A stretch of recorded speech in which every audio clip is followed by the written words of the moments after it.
In this video, we're going to talk about a very common and very useful coordinate system that you'll see a lot with geospatial and geographic data out there in the world, Universal Transverse Mercator. We've talked about UTM in some previous videos, but we're going to talk about it in depth a little bit here. So I have some country data that I've thrown onto the screen here, along with UTM zones. I've symbolized those UTM zones into pretty little pastel colors.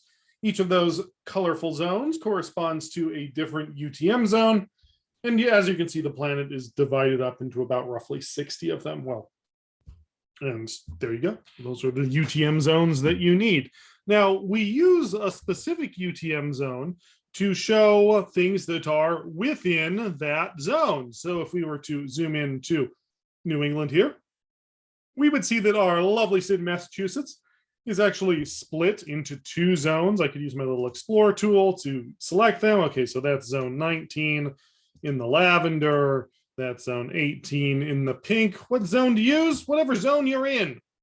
It's pretty simple that way. You don't want to use a UTM zone that is too far from the zone you're in. I'm going to switch this projection up right now to show you why not. UTM zones are great for the area of something that they're showing, again, for what the UTM zone is in, but they are not great for things outside of that zone. That's because the UTM, the whole process, let's do 18, there we go. The way that UTM works is the center meridian, the central line that these are being projected into is the most accurate, and then the accuracy decreases as you move away from it. You can see this really clearly, right?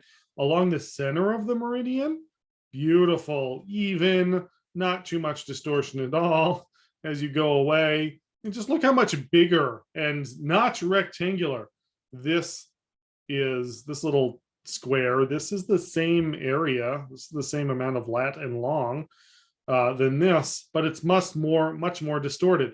So eventually that distortion becomes just completely ridiculous and outrageous, and we wouldn't want to see that anyway. So ARC actually stops drawing it. So make sure you're using the correct UTM zone for the work that you're going to be doing. That correct UTM zone is the zone your feature of interest is in. And have fun out there.